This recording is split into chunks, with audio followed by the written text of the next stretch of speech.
Angat. Sus, mas matindi ito sa'yo. Hindi mo maangat na eh.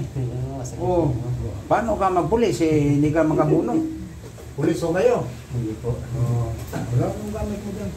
Walang tao dyan, sa'yo yung lahat yan. Ako po, Quezon City lang. Lapit lang. Sa may Timog.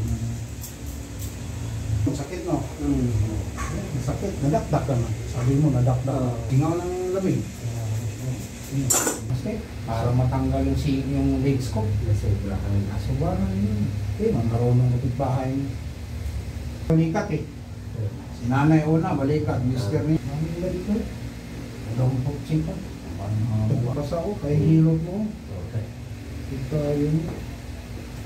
Anga ko na, o diba? Dati nagpunta. Tutulungan ka. Ayun, pusa na. Sarap talaga hilot ko.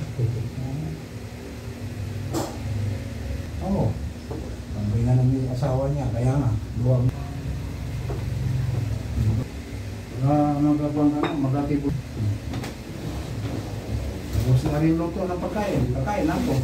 Ang tradisyonal, bihira na ngayon mahanap mo. Yan, ang sarap po. Alam mo na, bihira na mahanap ako. Kaya kahit si tatay, yung kanina pinagaw na. Gusto-gusto niya eh. Oo. Nagkontrata. Senior na yun eh. Sabi niya, matagal kang hanapin mga ganyan sa'yo. Patay ng kadalasan. Alay.